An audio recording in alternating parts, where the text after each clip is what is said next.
Bien, je suis heureux d'accueillir aujourd'hui Jean-Philippe Feldman. Il va faire un pont tout à fait extraordinaire entre ce que nous avons vu la semaine dernière, le droit, ou plus exactement l'état de droit, avec un petit T et un grand D. La semaine prochaine, je vous parlerai cette fois-ci moins du droit, mais je vous parlerai en revanche de l'état, ou plus exactement des limites de l'état. Et je crois que ce que peut dire aujourd'hui Jean-Philippe Feldman vient à point nommé. Jean-Philippe Feldman, c'est un avocat brillant, c'est un ami, c'est un conférencier estimé, se le lit toujours avec plaisir, mais surtout, aujourd'hui, je le considère comme étant de très très loin le meilleur constitutionnaliste français. C'est-à-dire celui qui a réellement intériorisé l'histoire du droit. Il y a quelques années, je t'aurais mis en compétition avec Jean-Marc Varro, autre grand avocat, mais je crois que ce que Jean-Marc Varro parfois gagnait dans son expression, tu le gagnes en profondeur par une réflexion vraiment, vraiment complète sur la philosophie du droit et sur le constitutionnalisme, qui est un point essentiel, bien évidemment, des règles du jeu nécessaires au fonctionnement de l'économie. Jean-Philippe, tu as la parole. Merci mon cher Alain. Le micro marche, c'est bon? Oui. C'est bon. Alain, je te remercie pour ta présentation et ton bon goût surtout. Ma conférence va essayer effectivement de s'insérer dans le cadre des conférences d'Alain. Je pense qu'elle va réussir à s'insérer assez facilement par rapport à la dernière, également par rapport à celles qui vont arriver. Il y a une phrase que je cite souvent de Tocqueville dans De la démocratie en Amérique que j'apprécie beaucoup. Le passé n'éclairant plus l'avenir, l'esprit est condamné à marcher dans les ténèbres. Ce sera un petit peu le fil conducteur de mon exposé qui, vous le verrez, sera assez historique.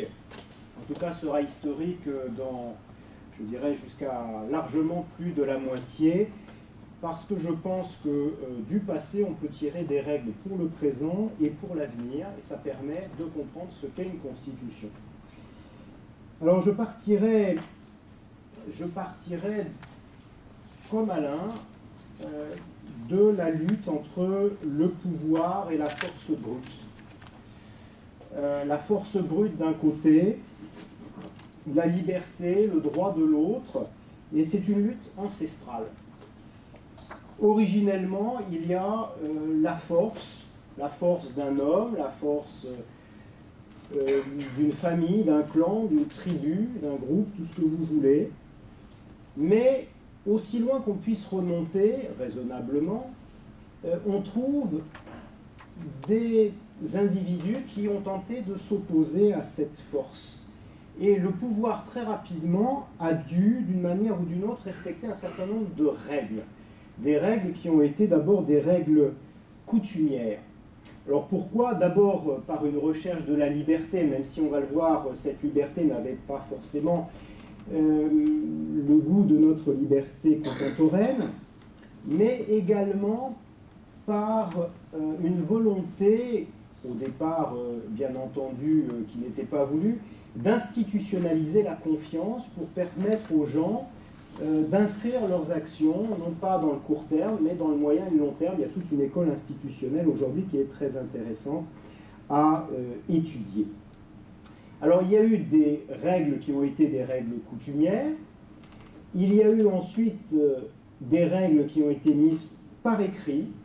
Et l'histoire des constitutions remonte très loin. Je ne vais pas remonter forcément aux origines. Je m'en tiendrai aux règles qui ont été posées dans la Grèce antique. Pourquoi est-ce qu'on a posé des règles, que ce soit par la coutume ou par l'écrit? Eh bien parce que des assemblées ont pu se réunir. Alors des assemblées, encore une fois, à caractère clanique ou tribal, Mais ces assemblées, pour fonctionner, eh bien, elles ont dû respecter un certain nombre de règles. Et on a posé ces règles progressivement. Alors sachez que dans la Grèce antique, je vais remonter au 5e et au 4e siècle avant Jésus-Christ, eh bien, on a écrit des textes de manière très moderne, mais avec des différences tout de même par rapport à nos constitutions actuelles. Et il y a eu une recollection des constitutions qui existaient dans les cités et chez les peuples grecs, mais également chez les peuples dits barbares à l'époque, effectuée par Aristote et par son école. Et Aristote et son école ont réussi à réunir 158 constitutions, ce qui est considérable. Malheureusement, sur ces 158 constitutions, 157 ont été perdues. Peut-être que quelqu'un retrouvera ces constitutions, ce qui sera un matériau exceptionnel pour les constitutionnalistes. Il nous en est resté une. Alors il est vrai, la plus importante, c'est bien sûr la constitution d'Athènes, qui a été retrouvée sur un papyrus égyptien, d'ailleurs beaucoup plus récent par rapport à la Grèce antique, et qui a été édité pour la première fois en 1891 et qui, semble-t-il, a été écrit, alors pas le papyrus, mais je veux dire, originellement, le texte a été écrit par Aristote. Qu'est-ce qu'on trouve dans la Constitution d'Athènes? On trouve en réalité une histoire d'Athènes, une sorte d'histoire constitutionnelle athénienne, et ensuite une description des institutions athéniennes, avec parfois une description assez précise de ce qui pouvait se passer dans l'Assemblée d'Athènes. Alors bien sûr, il n'était pas question de droit de l'homme au sens moderne du terme, pour une raison très simple, c'est que la liberté telle que la comprenaient les Athéniens n'avait rien à voir avec notre liberté contemporaine. La liberté, c'était la liberté du citoyen, ça commençait au citoyen et ça s'arrêtait au citoyen. Il n'était pas question de liberté de l'individu. C'est ce que Benjamin Constant va nommer dans un célèbre discours de 1819 la liberté des anciens. Alors je vais beaucoup vous parler de Benjamin Constant, vous ne m'en voudrez pas. Je vous rappelle que c'est un auteur français, un écrivain, un penseur, un homme politique qui est mort en 1832 et qui a été l'un des plus importants constitutionnalistes de la première moitié du XIXe siècle, un auteur absolument incontournable pour notre sujet. Je vais faire un bond énorme, vous ne m'en voudrez pas dans l'histoire, je vais passer du 4e ou du 5e siècle avant Jésus-Christ jusqu'au Moyen-Âge. Ça ne veut pas dire que rien ne se soit passé entre ces deux dates, bien entendu, mais je suis obligé d'aller vite.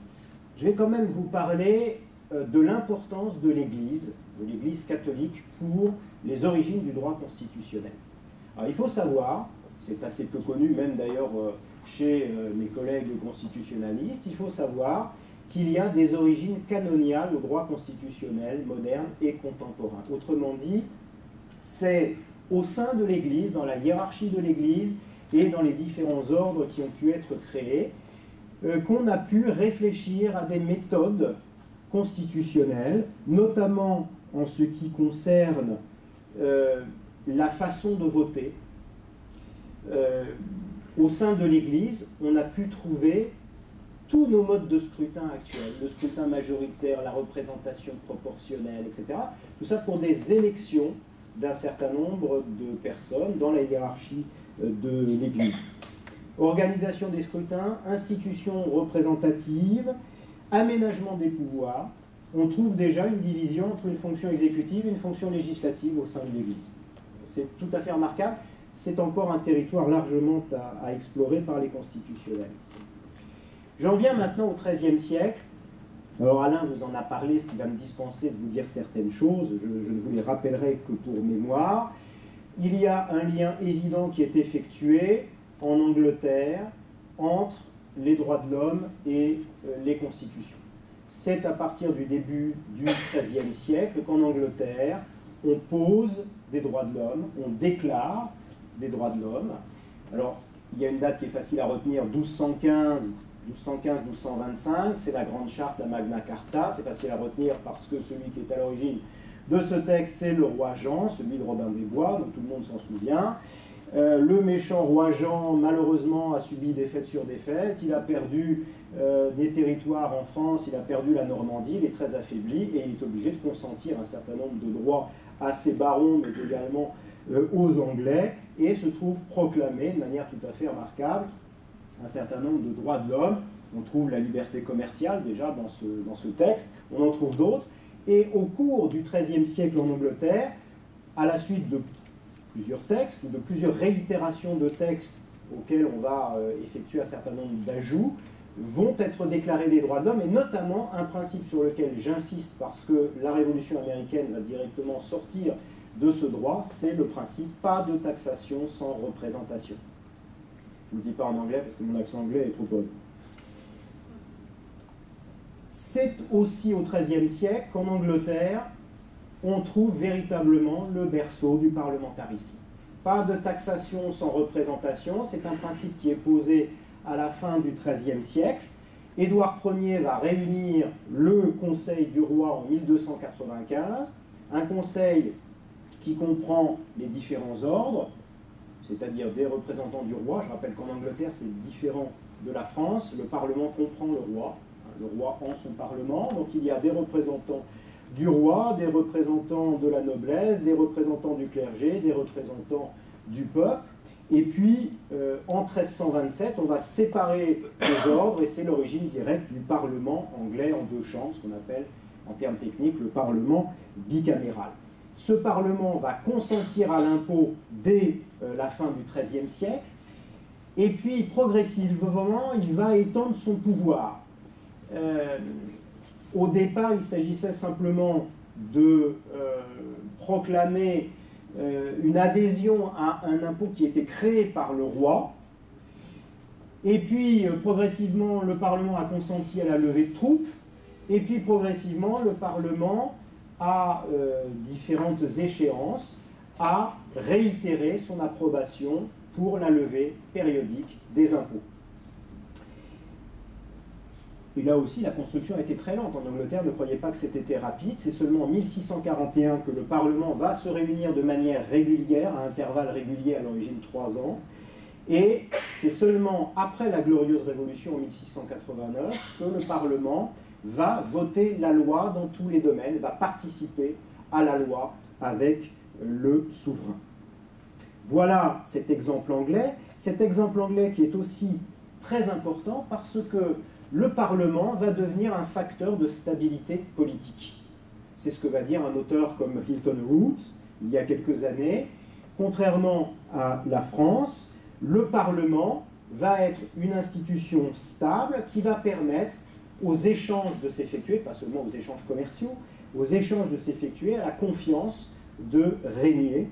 Et c'est ce que va dire Benjamin Constant dans les années 1820. Il va dire que les institutions politiques anglaises ont contrebalancé les vices de ses lois et de son gouvernement. Apport donc tout à fait fondamental de la Constitution anglaise, qui est une constitution coutumière, autrement dit, elle ressort d'un certain nombre de pratiques, mais aussi d'un certain nombre de textes relatifs aux droits de l'homme. Il y a d'autres apports qui sont très importants dans l'histoire. Il y en a un que vous connaissez, c'est l'apport suisse, qui va aussi être un apport issu du Moyen-Âge. La Confédération suisse se crée en 1291 et va donc pratiquer un système confédéral jusqu'à un changement très important au XIXe siècle. Et on sait que les Suisses vont pratiquer la démocratie directe, qui subsiste encore aujourd'hui de manière plus ou moins folklorique dans certains cantons ou demi-cantons, mais vous savez qu'en Suisse, les mécanismes de démocratie semi-directe, les référendums, sont extrêmement importants. Donc je mentionne la Suisse pour mémoire. Il y a un pays que je vais citer, et peut-être auquel vous ne vous attendriez pas, c'est la Pologne. La Pologne, c'est un pays qui est très important dans l'histoire de la Constitution.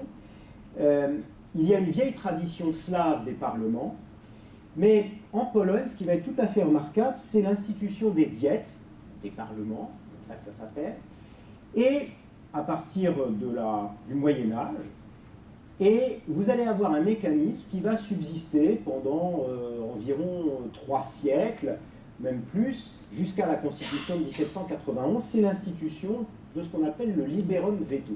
Qu'est-ce que c'est que le liberum veto? C'est en fait un mécanisme unanimitaire. La Diète, c'est un parlement qui regroupe des représentants du roi, des représentants de l'Église et des représentants de la noblesse. Point final. Noblesse grande et petite. Pas de représentants du peuple.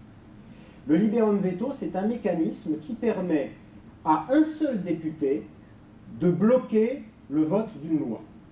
Autrement dit, pour qu'une loi soit adoptée, il faut l'unanimité, sinon elle n'est pas adoptée. C'est un mécanisme qui va être renforcé au XVIe siècle, et plus encore au XVIIe, puisque à ce moment-là, l'opposition d'un député à un texte va non seulement signifier l'absence d'adoption de ce texte, mais également l'annulation de tous les textes antérieurs votés par la même diète, et la dissolution de cette diète. Alors c'est un mécanisme qui va être extrêmement critiqué par tous les auteurs, notamment au siècle des Lumières jusqu'au début du XIXe siècle. Tous ceux qui réfléchissent sur les institutions citent l'horrible exemple polonais, jusqu'en Amérique, puisque ça a été un facteur, selon ces auteurs, d'anarchie, de division de la Pologne, un pays martyrisé qui a été divisé plusieurs fois, et également d'individualisme exacerbé de la part de la noblesse, puisqu'il suffisait d'acheter un noble pour pouvoir arrêter le mécanisme du vote des lois. Donc c'était assez facile pour les voisins lituaniens ou russes d'aller acheter un député. Mais on a trouvé aussi des personnes qui se sont transformées en défenseurs de ce système, notamment en Pologne, pour dire que c'était un mécanisme fondamental pour empêcher l'arbitraire royal. Et il y a une phrase que je me permets de vous citer, qui est une phrase d'un auteur qui date de 1671, qui répond ainsi aux critiques. « Chez nous, un seul veto nous embourbe souvent dans des difficultés et dans des embarras si grands qu'un étranger a pu qualifier la Pologne de purgatoire. Malgré cela, nous aimons mieux subir ce purgatoire de la liberté, si incommode et funeste qu'il soit en quelque mesure, que de suivre les autres dans l'enfer de la servitude où les tient le despotisme. » Très belle envolée qui marque le fait que le liberum veto a été un instrument essentiel de lutte des nobles contre l'arbitraire royal, et que l'exemple polonais est un exemple de tradition de privilèges médiévaux, au même titre que l'Angleterre, et qui constitue un mécanisme de protection des droits de l'homme à côté du mécanisme bien connu de celui des Lumières. Alors ça me permet maintenant, pour que vous me compreniez mieux, de vous dire ce qu'est une constitution, de marquer une petite pause, vous dire quand même ce qu'est une constitution. Alors, le terme constitution, c'est un vieux terme, c'est un terme qui vient du latin, constitutio, qui n'a pas de signification juridique originelle, c'est un état, c'est-à-dire un état avec un petit, une situation, mais qui va avoir aussi une signification juridique particulière à Rome, c'est une institution, une disposition légale. Et c'est seulement, semble-t-il, au milieu du XVIIe siècle, que le terme de constitution va signifier une charte, un texte fondamental qui va déterminer le régime politique d'un pays. En réalité, les spécialistes considèrent que le terme de constitution va prendre sa signification moderne seulement à partir du milieu ou de la fin du XVIIIe siècle, et c'est alors qu'il va signifier de manière moderne une règle suprême qui va fixer le statut des gouvernants et qui va définir et si possible garantir des droits et libertés des individus. J'ai parlé des Lumières parce qu'effectivement, le XVIIIe siècle, c'est le grand siècle des constitutions et du constitutionnalisme. Alors qu'est-ce que c'est que le constitutionnalisme? C'est effectivement un mouvement des Lumières qui veut mettre par écrit ce qui existait jusque-là de manière orale, verbale, coutumière, qui va mettre par écrit des textes de constitution. Pourquoi? Pour garantir la liberté contre l'arbitraire royal. Et Hume va très bien l'expliquer, David Hume, le philosophe anglais, il va dire que les constitutions, il le dit au milieu du XVIIIe siècle, les constitutions, ce ne sont pas des gouvernements qui sont régis par la volonté d'un homme, mais des gouvernements qui sont régis par les lois. Ce sont, je cite, des gouvernements régis par les lois et non par les hommes. C'était d'ailleurs ce que disait déjà Aristote, et ce que contestait Hobbes dans le Léviathan. Et Hume ajoutait qu'une constitution n'est bonne que tant qu'elle porte remède aux abus de l'administration. Alors, au XVIIIe siècle, effectivement, on réfléchit sur ces institutions. Est-ce qu'il existe à ce moment-là, sous l'Ancien Régime, une constitution en France? On pourrait croire que non, si on se souvient de la célèbre phrase de Turgot dans un mémoire au roi de 1775, qui explique au roi les difficultés de l'administration en France.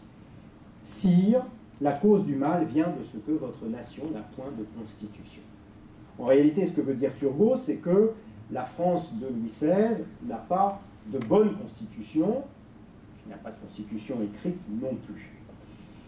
Alors il faut être un peu plus précis. En réalité, sous l'Ancien Régime, il y a une société politique en France et il y a bien entendu une constitution qui est une constitution coutumière, à l'exemple de l'Angleterre, mais très différente de l'Angleterre. Il y a des lois fondamentales ou des lois du royaume que le roi doit respecter. Ces lois sont en très petit nombre. Par exemple, c'est le fait de ne pas faire n'importe quoi des terres qui sont les terres du royaume. C'est la loi de dévolution, le fait que la couronne ne peut pas échoir aux femmes, etc. etc. C'est parfois différent dans d'autres pays. Mais il n'y a pas de constitution au sens moderne du terme. Il n'y a pas de constitution parce qu'on ne parle absolument pas des individus, des sujets, encore moins de citoyens. On s'intéresse simplement aux gouvernants. Le roi, en France, est héréditaire, est absolu. Il y a absolutisme de droit divin. Il faut faire attention, et Alain vous l'a dit la semaine dernière, absolutisme, ça ne veut absolument pas dire que le régime soit despotique ou tyrannique automatiquement. Ce sont des termes totalement différents. Et en pratique, le roi était extrêmement contraint dans ses pouvoirs par une société extrêmement divisée en provinces, en ordres, en privilèges divers. Mais cela veut dire que le roi avait par principe tous les pouvoirs, autrement dit qu'il n'y avait pas d'état de droit, je ne reviens pas sur ce qu'Alain vous a dit, qu'il n'y avait pas de séparation des pouvoirs. Et je reviens sur cette notion essentielle de séparation des pouvoirs, parce qu'il y a beaucoup de choses fausses qui ont été dites sur cette notion de séparation des pouvoirs.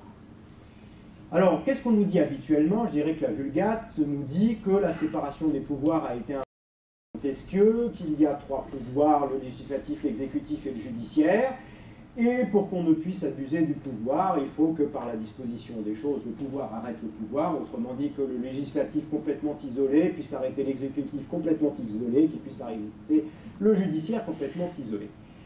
C'est une théorie qui est complètement absurde, et d'ailleurs que Montesquieu n'a jamais soutenu. D'ailleurs, l'expression même est parlante, séparation des pouvoirs. Montesquieu n'a jamais soutenu la séparation des pouvoirs. D'abord, il n'a jamais utilisé l'expression de séparation des pouvoirs, il n'a jamais utilisé le terme de pouvoir. Montesquieu parlait de puissance, il n'a jamais parlé de pouvoir. Et on constate que Montesquieu n'a pas inventé cette théorie. Vous allez la trouver chez Aristote dans la politique. Ce qui n'est pas très étonnant, car lorsque Montesquieu fait paraître en 1748 de l'Esprit des lois, il veut que son ouvrage soit l'équivalent de La Politique, le grand ouvrage de politique d'Aristote pour le XVIIIe siècle. Et on va retrouver la théorie de la séparation des pouvoirs chez plein d'auteurs, je pense notamment à John Locke, mais de manière différente parce que vous n'avez pas de fonction judiciaire chez Locke. Vous avez une fonction exécutive, une fonction législative, une fonction fédérative, c'est-à-dire en réalité les affaires internationales. Eh bien, chez Montesquieu, il n'y a pas de pouvoir, et il y a encore moins de séparation des pouvoirs. Il y a une distribution des puissances, Montesquieu étant un grand admirateur du régime anglais, qu'il décrit d'ailleurs très bien, contrairement à ce qu'on dit souvent dans son ouvrage. Il constate qu'en Angleterre, il y a des fonctions séparées entre différents organes et qu'il y a une collaboration entre ces différentes fonctions. Quoi qu'il en soit, il y a au XVIIIe siècle cette notion de séparation des pouvoirs. Je vais utiliser cette expression même si elle est coupable parce qu'elle est pratique, mais en y mettant ce que je vous ai indiqué.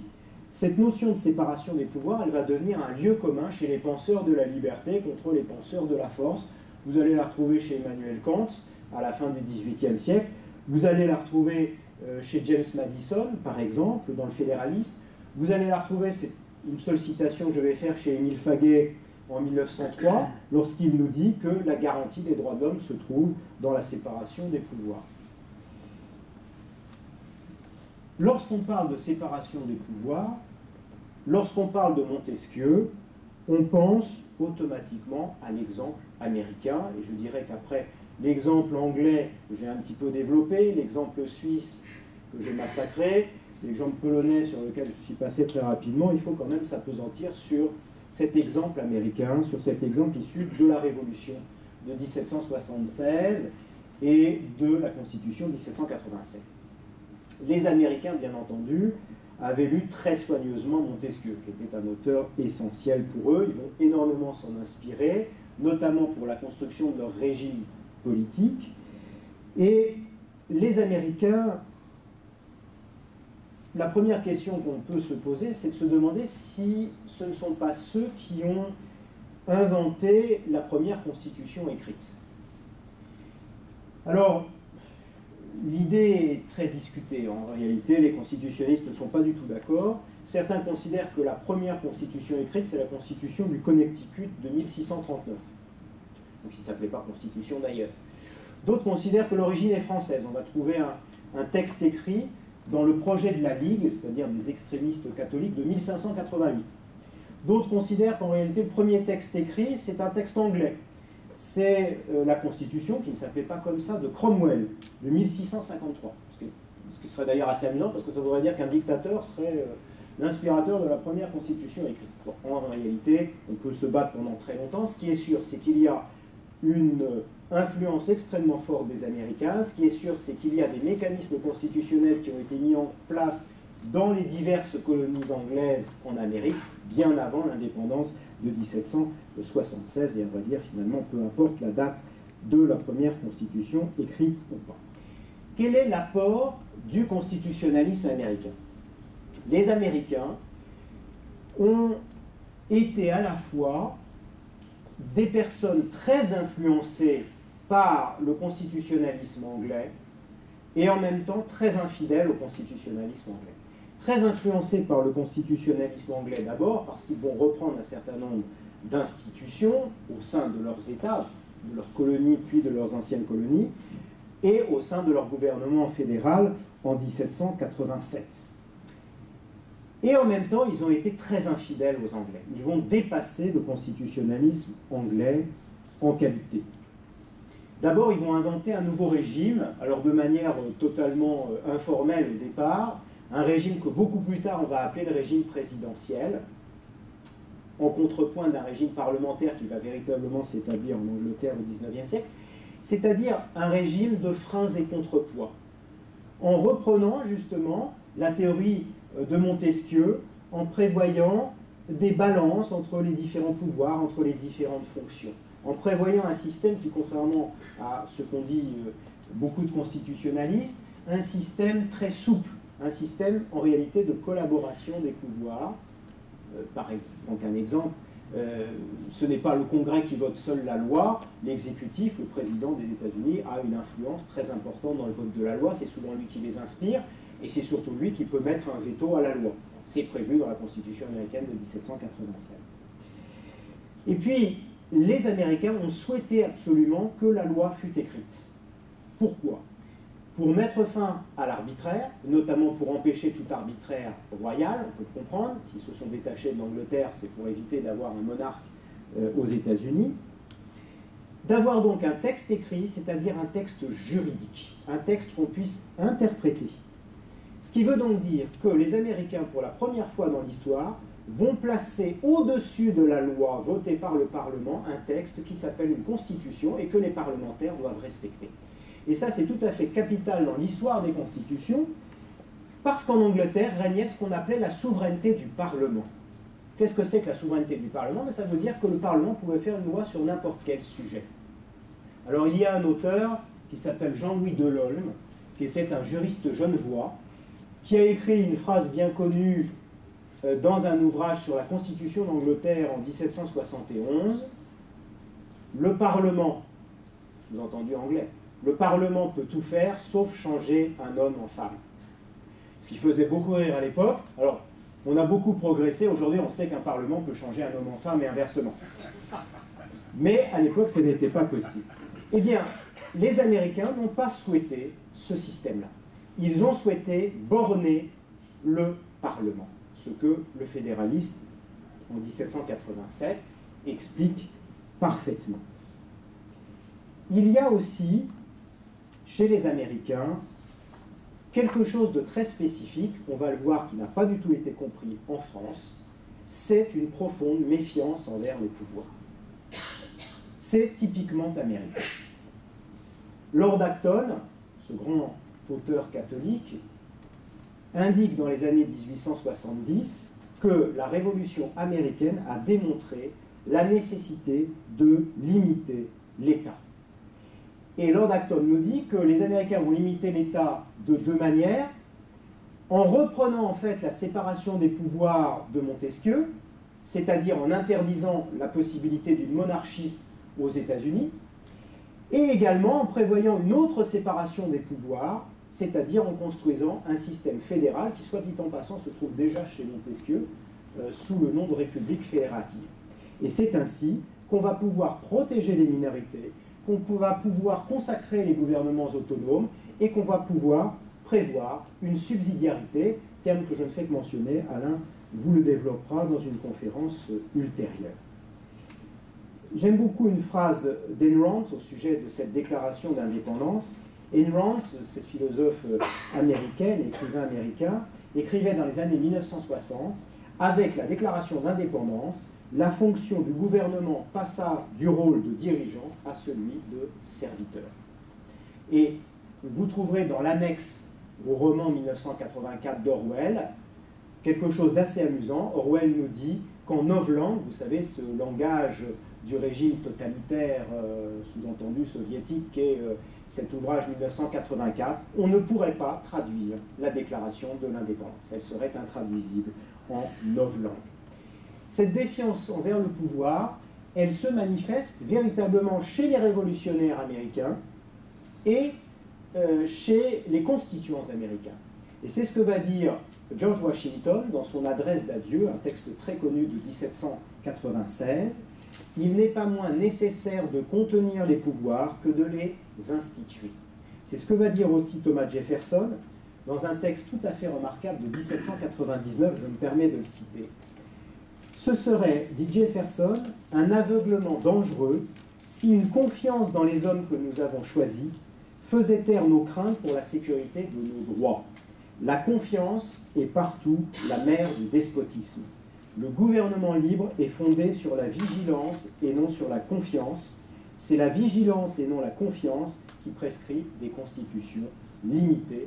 C'est typiquement américain et je dirais typiquement anti-français. C'est la raison pour laquelle les Américains vont prévoir quelque chose de totalement nouveau dans les constitutions, c'est-à-dire le contrôle de constitutionnalité des lois, qui à vrai dire existait déjà dans certaines colonies anglaises avant 1776. Et il faut savoir qu'il y a eu une évolution tout à fait remarquable de la pensée des constituants américains. Pendant la période révolutionnaire et juste avant le vote de la Constitution de 1787 à Philadelphie, les constituants, ou les futurs constituants, étaient très réticents envers les juges. Et ils se sont rendus compte, avec de multiples abus dans les votes des lois, que l'institution d'un contrôle juridictionnel était nécessaire, et c'est ainsi qu'ils ont prévu ce mécanisme avec, au sommet, la célèbre Cour suprême des États-Unis. Lorsqu'on fait une comparaison entre la France et les États-Unis, les penseurs de la liberté n'ont pas rendu des papiers très reluisants pour notre pays. Si on prend par exemple Laboulaye dans son ouvrage « Questions constitutionnelles » de 1872, on voit qu'au début de cet ouvrage, il effectue une comparaison entre ce qu'il appelle l'école américaine d'un côté et l'école française aux révolutionnaires de l'autre en 11 points. 11 points qui sont totalement négatifs pour la France parce qu'il explique qu'en France, On a, depuis la Révolution, une assemblée qui est une assemblée souveraine, dont la compétence est illimitée, qui est tout à la fois un pouvoir constituant et un pouvoir législatif, et avec des constitutions qui comprennent tout et n'importe quoi, selon les caprices de l'Assemblée, autrement dit, exactement le contraire de ce qu'on trouve aux États-Unis. Fin du XVIIIe siècle, c'est l'époque également des déclarations de droit. Alain vous en a parlé la semaine dernière, ce qui va me dispenser de mon développement. 1789, c'est notre magnifique déclaration des droits de l'homme et du citoyen, magnifique en tout cas au sens formel du terme. 1791, c'est l'équivalent d'une déclaration des droits dans les 10 premiers amendements, plus précisément les 8 premiers amendements à la Constitution des États-Unis. Alors il faut en dire un mot. Pourquoi a-t-on voté en 1787 une convention de Philadelphie, un texte issu de la convention de Philadelphie, et pourquoi n'y avait-il pas une déclaration des droits dans le texte de 1787? Pourquoi a-t-on dû réviser la Constitution en 1791? Eh bien, ce qu'on sait assez peu, c'est qu'en réalité, la Constitution fédérale de 1787 a fait l'objet de beaucoup de réticences. Il y a eu énormément de difficultés à la ratifier en 1787-1788. Et il y a eu de telles difficultés que les partisans de la Constitution ont finalement dit à leurs détracteurs, écoutez, votez ce texte, et si vous votez ce texte, nous nous engageons à prévoir une déclaration des droits à bref délai. Alors c'était une méthode un petit peu étonnante, hein, je fais une petite parenthèse, c'était la méthode en gros du traité établissant une constitution pour l'Europe, de certains centristes en France. Le texte est mauvais, votez-le, puis ensuite on va le réviser. C'est-à-dire que c'est assez bizarre comme procédé. Mais aux États-Unis, le texte était quand même bien meilleur, et les partisans de la Constitution ont parfaitement tenu parole. James Madison a rédigé un projet de déclaration des droits, et la Constitution a été révisée très rapidement par ce texte extrêmement important qui va établir des limites au pouvoir du Congrès essentiellement, et qui va empêcher le Congrès de voter des lois, par exemple, je prends qu'un exemple, dans le domaine de la liberté d'expression, ce qui explique cette grande liberté d'expression aux États-Unis qu'on n'a peut-être pas en France. Donc, 1780, 1790, ce sont des années de formation des droits de l'homme, mais on va revenir à la France. On va revenir à la France et aux erreurs françaises. Louis Rougier avait fait paraître en 1963 un texte consacré à l'erreur de la démocratie française. Je parlerai plus spécifiquement des erreurs constitutionnelles françaises. Qu'est-ce qu'on a commis comme erreur en France? Eh bien, on en a commis beaucoup, malheureusement. Alain vous a parlé de la déclaration 1789. Oui, c'est un texte magnifique. À mon avis, c'est le plus beau texte des droits de l'homme qu'on ait jamais adopté. Je ne dis pas ça parce qu'on est français, mais c'est un texte magnifique. Malheureusement, c'est un texte qui est vicié, presque de bout en bout, en tout cas très largement, par ce qu'on appelle le légicentrisme, par un appel quasi permanent à la loi expression de la volonté générale. Alain vous a dit qu'on pouvait interpréter ce terme de plusieurs manières. Bon, la loi expression de la volonté générale en pratique, ça veut dire que vous avez une souveraineté qui a été malheureusement déplacée. Et je vais citer ici deux auteurs, Tocqueville et une nouvelle fois Benjamin Constant. Tocqueville qui a parfaitement démontré dans son ouvrage L'Ancien Régime et la Révolution que contrairement aux apparences, la Révolution avait été moins une rupture qu'une continuité.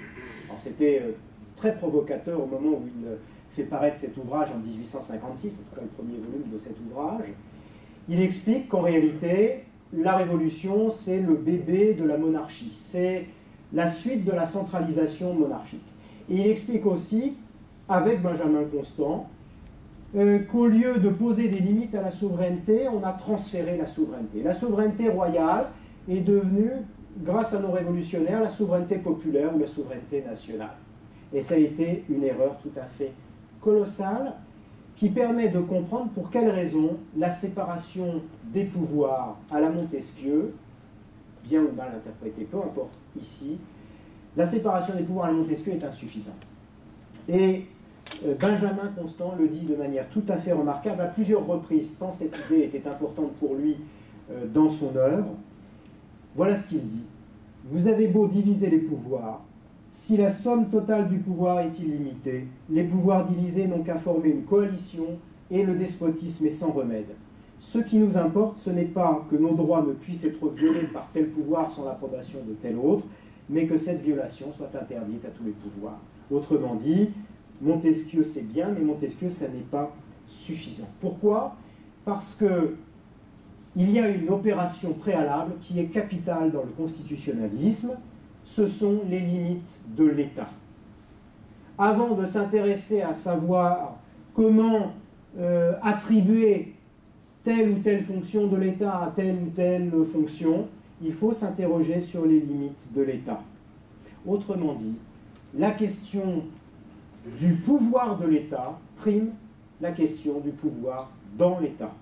C'est ce que dit Benjamin Constant, c'est ce que dit un autre auteur, peut-être là encore que vous ne vous attendiez pas à me voir citer, Proudhon, en 1863, qui dit de manière limpide « Tous les articles d'une constitution peuvent se ramener à un article unique, celui qui concerne le rôle et la compétence de ce grand fonctionnaire qu'est l'État. La délimitation du rôle de l'État est une question de vie ou de mort pour la liberté. » C'est ce que disait Benjamin Constant avant.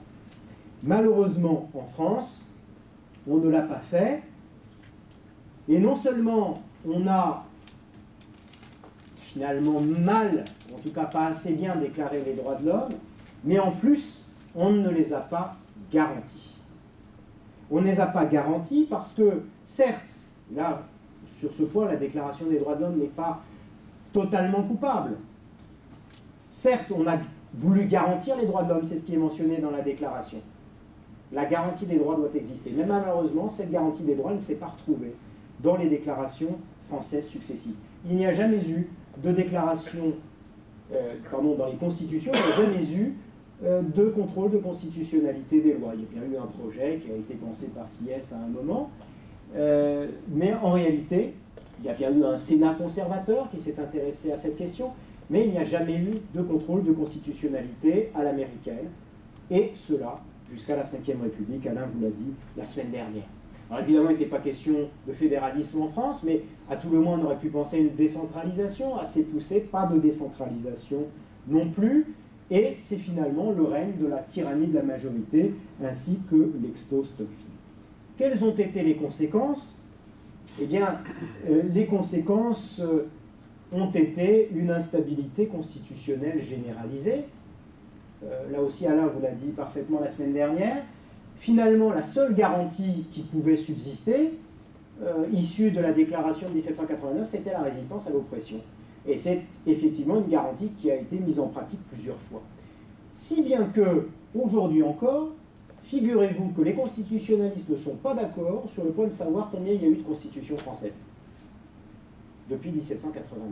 Le général de Gaulle disait, dans son discours de Bayeux de 1946, « Au cours d'une période qui ne dépasse pas 2 fois la vie d'un homme, la France fut envahie 7 fois et a pratiqué 13 régimes. » Alors, certains disent que c'est plutôt 14 ou 15 régimes, tout en rappelant tout de même qu'il y a eu, depuis 1789, 4 révolutions, 2 coups d'État et 3 interventions d'étrangers.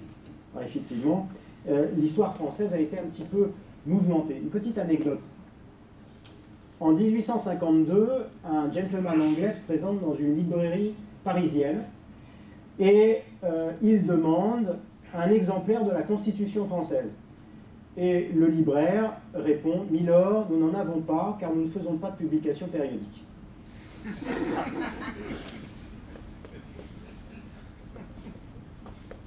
Et on était évidemment au début du Second Empire, qui n'était pas la meilleure période en l'occurrence. La France, ça a été aussi, jusqu'au XXe siècle, une oscillation permanente entre une assemblée surpuissante et un exécutif surpuissant, suivant les périodes. C'est une mécanique qui se retrouve déjà sous la Révolution française, à la suite des divers régimes. Alors, à la suite de l'expérience de Robespierre, on a prévu tel régime. À la suite d'un autre régime qui consacrait la puissance de l'Assemblée, on a prévu un autre régime. Ça a débouché sur le Premier Empire. Après le Premier Empire, au bout d'un certain nombre d'années, on s'est dit que le pouvoir d'un seul était quand même extrêmement dangereux. Il a toujours oscillé entre ces deux extrêmes. Et là encore, ça a une influence directe sur nos pensées actuelles. dans la mesure où on s'est toujours interrogé sur le titulaire de la souveraineté. On continue de se demander si le Parlement a trop de pouvoir ou le plus souvent pas assez de pouvoir en France. Mais ça n'est pas la question préalable. La question préalable est de savoir quelle est la nature du pouvoir, quelles sont les limites au pouvoir, avant de s'interroger sur le point de savoir quelle fonction doit l'exercer. C'est ce que disait là encore Benjamin Constant. Il disait, c'est le degré de la force et non les dépositaires de cette force qu'il faut accuser lorsqu'il y a des dérives. Autrement dit, le problème constitutionnel essentiel, ce n'est pas de savoir qui gouverne, ce qui est la question de la démocratie, mais de savoir ce que le gouvernement a le droit de faire, et c'est ce que dit Hayek dans la Constitution de la liberté en 1960. Alors, la Constitution, c'est une Constitution qui a été mal pensée en France, parce que le gouvernement représentatif a été mal conçu. Le gouvernement représentatif, parce que c'était l'expression initiale, ensuite on a parlé de démocratie représentative. Gouvernement représentatif a été mal pensé, parce que là encore il y a eu des dérives. Le gouvernement représentatif est nécessaire, c'est même un progrès, c'est ce que nous explique là encore Benjamin Constant. Je reprends ce célèbre texte qu'est le texte de 1819, la fameuse conférence sur la liberté des anciens et des modernes. Benjamin Constant explique que la liberté des anciens, c'est la liberté du citoyen.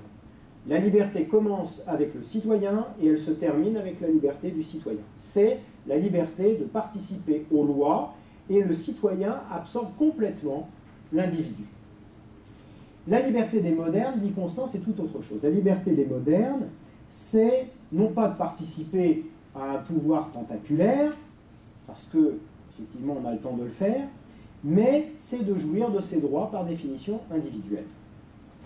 Et de là, l'application au domaine politique de manière tout à fait remarquable de la division du travail pensée par Turgot ou Adam Smith.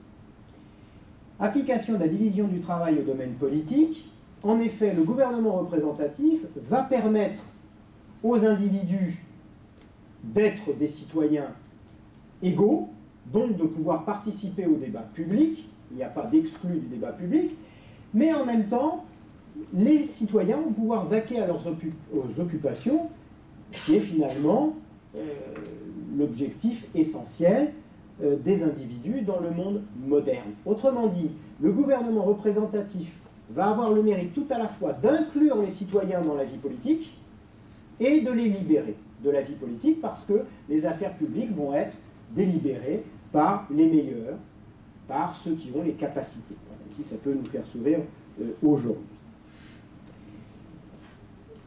Je dirais que malheureusement, dans l'histoire de France, on a toujours mal conçu ce qu'étaient les constitutions. Et pour preuve, je vais prendre deux discours devant le Conseil d'État par deux personnes totalement différentes, si ce n'est peut-être par la taille, à 150 ans de distance.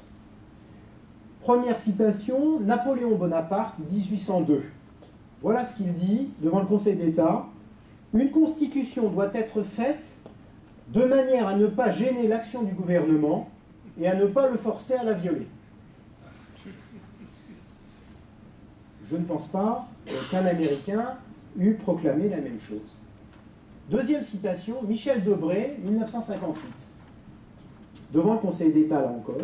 « Une constitution, dit-il, ne peut rien faire d'autre que d'apporter des chances aux hommes politiques de bonne foi qui, pour la nation et la liberté, veulent un État. » Voilà, là encore, une conception typiquement française que jamais un Américain n'aurait pu développer.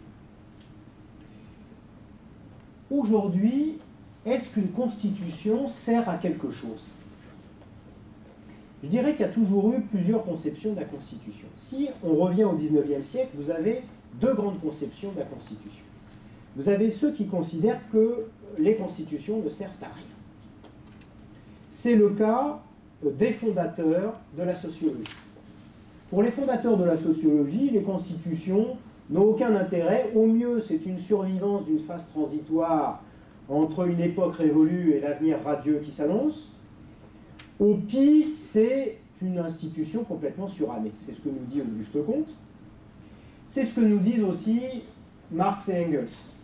Marx et Engels qui, à répétition, nous parlent du fait que les constitutions, ce sont des démocraties bourgeoises et qui nous parlent, je cite, de crétinisme parlementaire. Pourquoi? Parce que pour Marx et Engels, les constitutions, ce sont des manifestations de la superstructure. Alors la superstructure, ça n'est pas un terme qui est inventé par Marx et Engels, c'est un terme qui existait déjà au moins au XVIIIe siècle pour dire quelque chose d'inutile. Le terme n'a donc pas été utilisé de manière anodine par ces deux Allemands, mais vous savez qu'ils distinguent l'infrastructure, c'est-à-dire en gros, je suis très schématique, le monde économique et social, qui est le seul important, et la superstructure, c'est-à-dire ce qui n'est pas important, ce qui dépend du monde économique et social, par exemple le droit ou les constitutions. Et puis vous aviez une deuxième conception, la conception de la constitution de la liberté. Et sur ce point, je vais faire un petit saut dans le temps, et je vais vous parler d'un auteur, là encore essentiel, qui est Friedrich Hayek. Friedrich Hayek explique en effet, dans son ouvrage « Droit, législation et liberté », dans le premier volume de cet ouvrage en 1973, que la Constitution est effectivement une superstructure. Alors il ne cite pas Marx, mais tout le monde aura compris, c'est bien de Marx qu'il s'agit. C'est une superstructure, mais au sens positif du terme. Et en même temps, vous allez voir que son texte vise tout à la fois Marx et son compatriote Hans Kelsen, qu'Alain vous a cité la semaine dernière. Il nous dit en effet, une constitution, c'est une superstructure dressée pour garantir le maintien du droit. Alors qu'est-ce qu'il veut dire par là? D'abord que c'est quelque chose qui est important, contrairement à ce que disait Marx, et ensuite que si c'est quelque chose d'important, néanmoins, la Constitution a une fonction très précise. La fonction de la Constitution, ça n'est pas de produire du droit. La Constitution ne se confond pas avec le droit. La Constitution garantit un droit qui lui préexiste. Voilà ce que c'est qu'une Constitution. Et il explique donc bien, certes, qu'une Constitution, c'est une règle, la règle la plus importante dans la société, mais cette règle, elle a une raison d'être qui est limitée, c'est-à-dire de renforcer des règles préexistantes. Et effectivement, il vise Marx, mais il vise également son compatriote Hans Kelsen. Alain vous en a parlé, mais j'en dis quelques mots. Parce que c'est la conception essentielle des juristes et des constitutionnalistes aujourd'hui, notamment en France, on pourrait dire aussi dans d'autres pays, je pense à l'Allemagne notamment. Vous avez deux conceptions de la Constitution. Vous avez la conception de la Constitution de la liberté à la Hayek, et vous avez la Constitution à la Hans Kelsen, la Constitution comme norme fondamentale. Qu'est-ce que c'est qu'une Constitution selon le juriste autrichien? Eh bien, il faut en venir à ce qu'est le droit pour lui. Qu'est-ce que c'est que le droit? Le droit, c'est uniquement un ensemble de normes. Dans une société, vous avez des strates de normes. Et ces normes doivent respecter une hiérarchie. Donc, vous le comprenez bien, les arrêtés doivent respecter les règlements doivent respecter les lois, et en dernier ressort, les lois doivent respecter la Constitution, qui est la norme fondamentale, la Grundnorm, comme le dit Kelsen. Et il parle de manière imagée de pyramide des normes, avec au sommet de la pyramide la Constitution. Mais alors, qu'est-ce que c'est que le droit? On n'en sait rien, car Kelsen nous dit que le droit, c'est ce qui est posé par l'État. C'est le droit positif. Et comme vous l'a dit Alain, eh bien, le droit nazi, c'était du droit. On peut le regretter. Hans Kelsen n'était pas nazi, il était même profondément anti-nazi, mais il disait un juriste ne peut s'intéresser qu'aux textes en eux-mêmes, il n'a pas à s'intéresser à autre chose. Eh bien, cette conception, c'est la conception de mes collègues constitutionnalistes. Aujourd'hui, la plupart de mes collègues constitutionnalistes, on va vous dire qu'une constitution, c'est le texte le plus important. C'est celui qui commande le droit. Eh bien, il y a une autre conception, c'est la constitution de la liberté. C'est ce que disait Benjamin Constant. Déjà, une constitution, disait-il dès 1815 au moins, c'est la garantie de la liberté du peuple. Yves Guyot disait en 1894, je le cite, « Toutes les constitutions modernes ont un caractère commun, soustraire les individus à l'arbitraire du pouvoir social représenté soit par des individus, soit par des assemblées. Hayek va dire que la Constitution, c'est le gouvernement limité. Donc, c'est autre chose qu'un texte fondamental. Certes, c'est en apparence le texte le plus important, mais c'est autre chose que cela et bien plus important que cela. C'est la garantie de l'état de droit, c'est un frein au marché politique, c'est une limitation du pouvoir.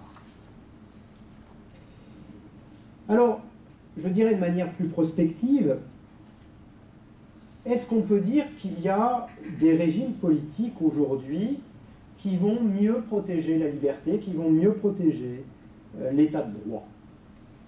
Eh bien, oui, certainement. Non, selon la plupart de mes collègues.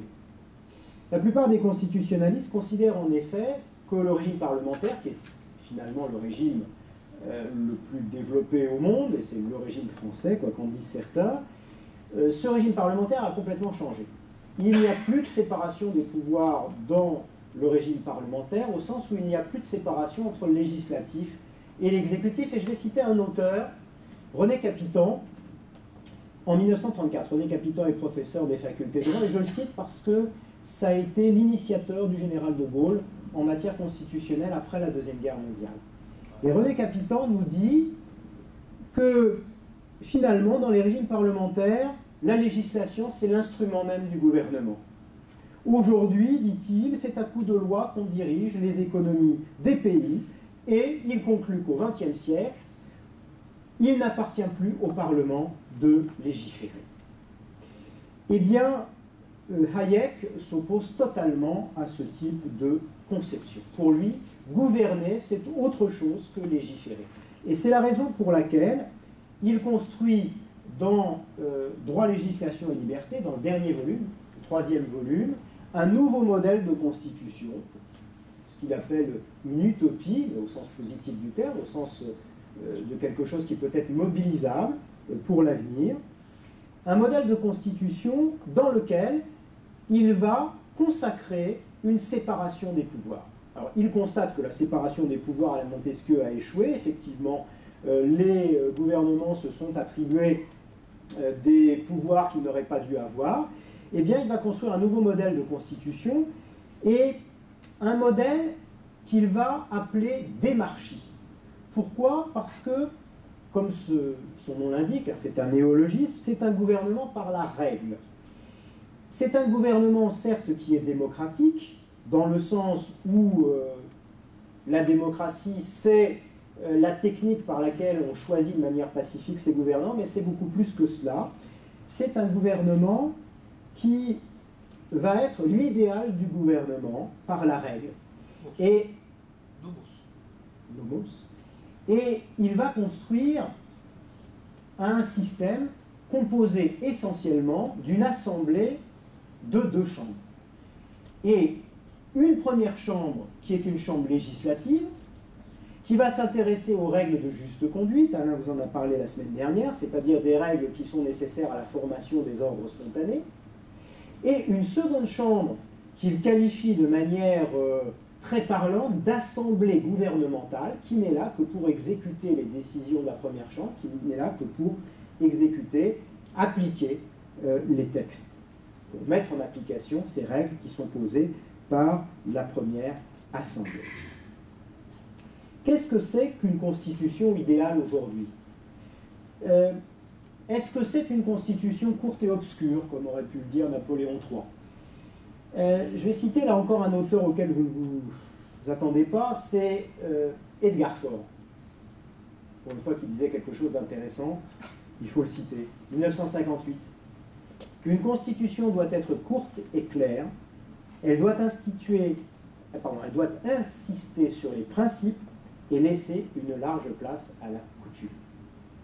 Ce qui m'apparaît très juste. Aujourd'hui, malheureusement, les constitutions sont devenues de véritables catalogues en plusieurs centaines d'articles qui traitent à peu près de tout et n'importe quoi, même dans les pays qui nous sont plutôt sympathiques. Je pense notamment à la Suisse.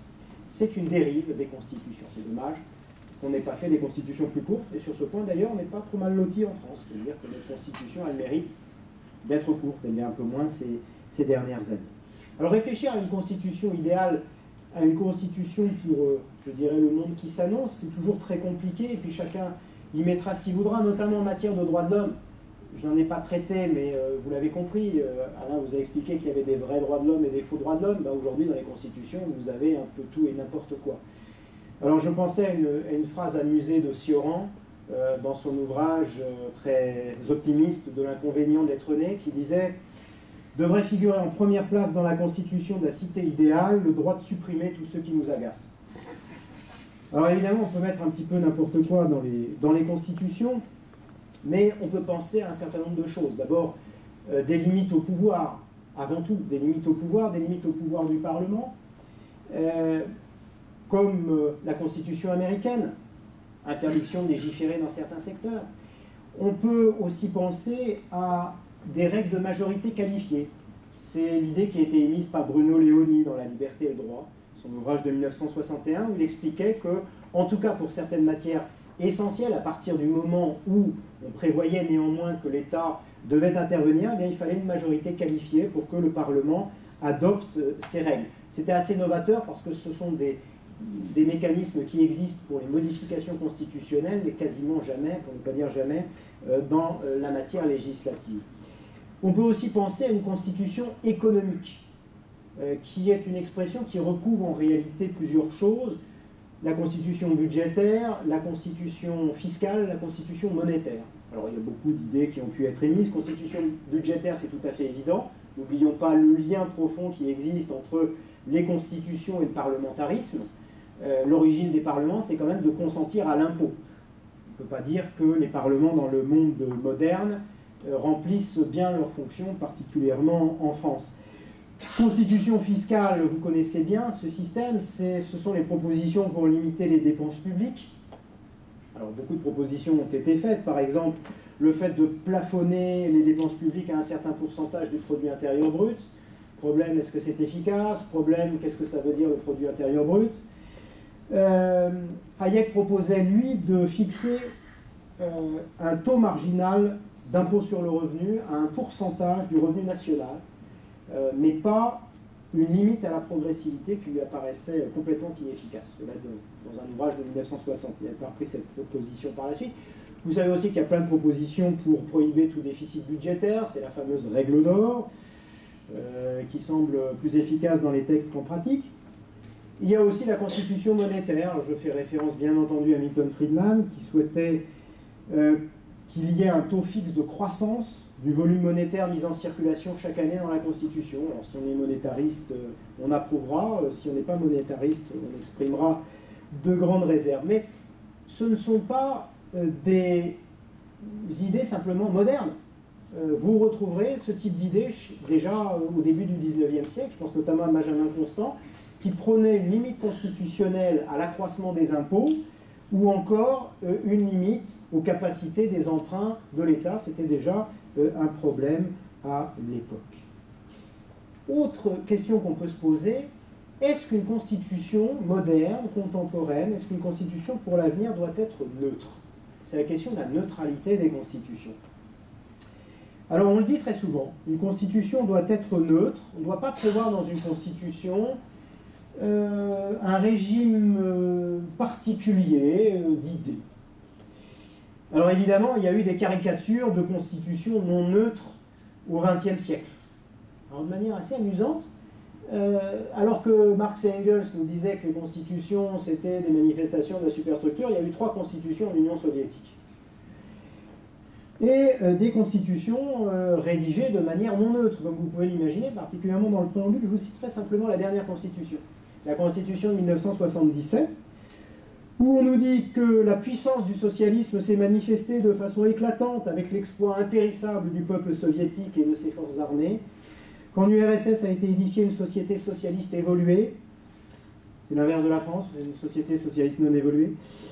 Les forces créatrices du nouveau régime et les avantages du mode de vie socialiste se révèlent toujours plus complètement, les travailleurs bénéficient toujours plus largement des fruits des grandes conquêtes révolutionnaires, etc. etc.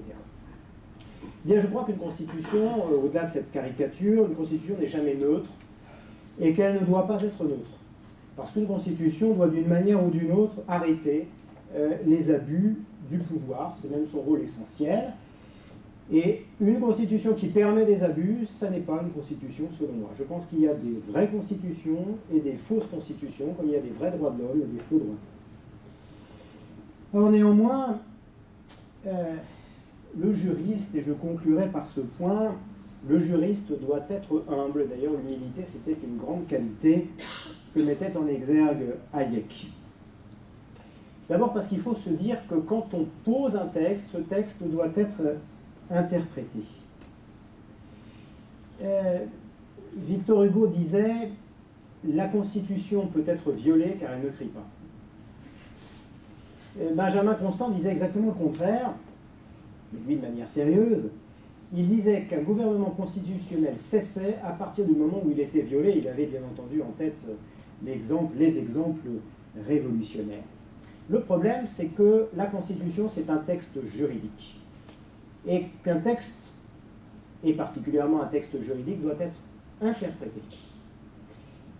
Lorsque Madison, qui avait joué un rôle essentiel à la Convention de Philadelphie en 1787, est revenu dans son État, qui était la Virginie, une personne lui a dit « Vous nous avez fait une bonne Constitution ». Et il a répondu « Ça dépend de la manière dont elle sera interprétée ».